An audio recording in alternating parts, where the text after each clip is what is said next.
Νιώθω ικανοποίηση όταν στολίζω για τα Χριστούγεννα και όταν έχω γενέθλια, όταν βοηθάω, όταν πάω στο εξοχικό μου και όταν αλλάζει ο χρόνος.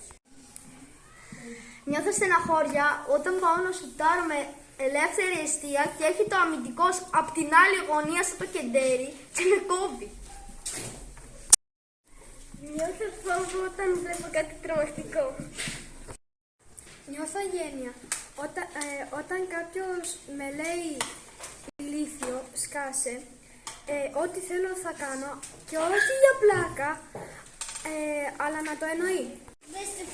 Όταν τα παιδιά σέβονται, είμαστε φίλοι. Νιώθω απογοήτευση όταν γράφω κακό βαθμό στο τεστ και όταν χάνει ο άλλος. Νιώθω αγάπη όταν γνωρίζω κάποιον πολύ καλά, όπως τον κολλητό μου και την οικογένειά μου. Εγώ ανησυχώ όταν χάνω πολλά πράγματα. Νιώθω ενθουσιασμό όταν βλέπω για πρώτη φορά μια ταινία ή παράσταση. Νιώθω χαρά όταν είμαι με την οικογένειά μου. Νιώθω μίσος όταν κάποιος με εκνευρίζει.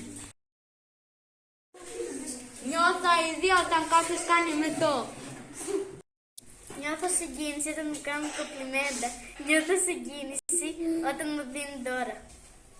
Νιώθω αυτοπεποίθηση όταν με ψυχώνουν οι άλλοι, όταν σκέφτομαι κάτι χαρούμενο και όταν βλέπω βιντεάκια για να πάρω ιδέες